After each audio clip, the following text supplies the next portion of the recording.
filaminana sy fihavanana antoky ny fombiazana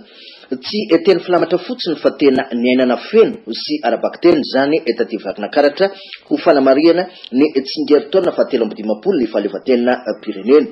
ny santarana ny fotoana ny fanomezam-boninahitra ireo nahavita be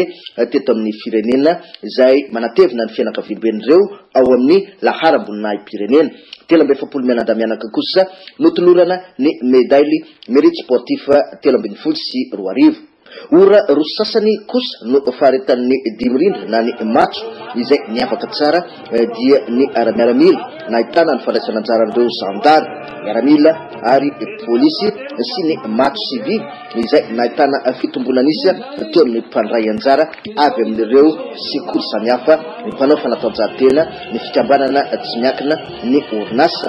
samy miezaka naneo ny maizy azy ny tsirairay ka sady fafinaretan'ny maso no fanomezam-boninahitra feno ny firenena nanotrina ny fankalazana ny 16 jona teto amin'ny renivohitry ny faritra Ramatoa Olgara Malason ministry ny faritra